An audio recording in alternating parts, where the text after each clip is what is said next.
Anna silently cursed herself. She'd spent half the morning waiting across the street until she'd seen the man walk away with a friend. She'd assumed that he would be gone for a while, but her gamble hadn't been a lucky one. She had not watched closely enough. He'd managed to get behind her. He'd seen her snatch the apple. Now she was caught. "You lousy little thief!"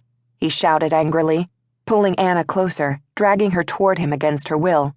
His breath smelled of tobacco and alcohol. "Ain't nobody steals from my family and gets away with it. Nobody." By now, every face in the cramped grocery store had turned toward them. Anna saw disgust and disappointment flutter across one woman's features, and a grandfatherly man shook his head. "Someone get a cop," the man yelled, looking up and down both sides of the sidewalk, searching for an officer. Glaring down at Anna, he added, "Maybe spending some time locked up with the rest of the trash litter in these streets'll teach you a lesson." Panic flared in Anna's chest.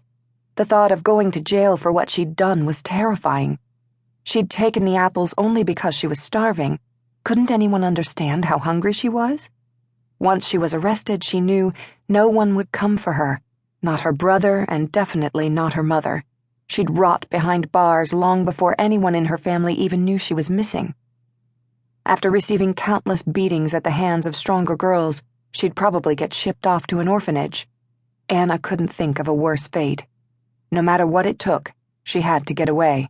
Desperately, she tried to pull herself free of the man, but his grip was as tight as a vice. When he felt her struggle, he clamped down even harder. "Let me go!" Anna screamed. "Fight all you want," the man sneered. "It ain't gonna do you no good." "I'll give them back. I promise I won't do it again." "It's too late for all that." Anna felt the noose closing quickly around her.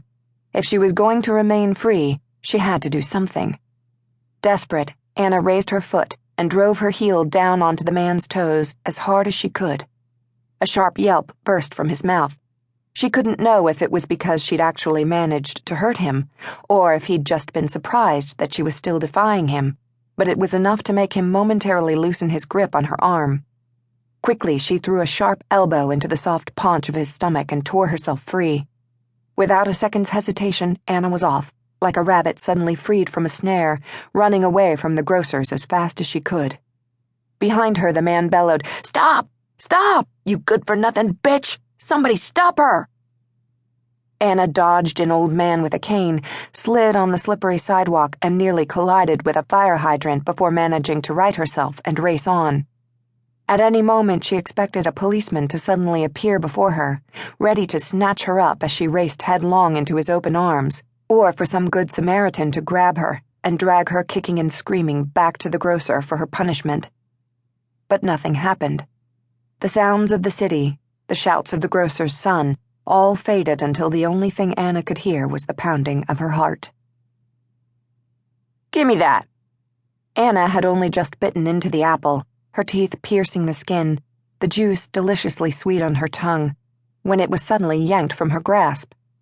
Before she could react, she was shoved hard in the chest and sent crashing to the floor, landing awkwardly on her side. Her brother stood above her in the small, darkened bedroom they shared, staring at his newly acquired prize with a sneer of triumph on his face. 4 years older than she, at 16, Peter Finnegan was well on his way to manhood, but Anna didn't much like the man he was becoming. While she struggled with the dilemma of stealing food in order to survive, Peter had no such compunction about breaking the law. She'd seen him running around with other boys she knew were up to no good, gambling with a pair of dice in alleyways, and heard rumors of his breaking into people's homes and stealing, and even running errands for one or another neighborhood mobster, the sort of important, dangerous man she knew Peter hoped someday to become. Most nights, she went to sleep in their room alone and woke the next morning to find he hadn't bothered to come home. Assuming that she would be alone to eat her stolen treasure had been a mistake, the second she'd made that day. "That's mine," she said evenly, doing her best to ignore the throbbing ache in her arm. "Give it back." "How'd you get this?" Peter asked, nodding at the apple. "You ain't got 2 pennies to rub together. Did someone give it to you? Did you find it, or—" He continued, a sinister grin spreading across his face. "Did you steal it?"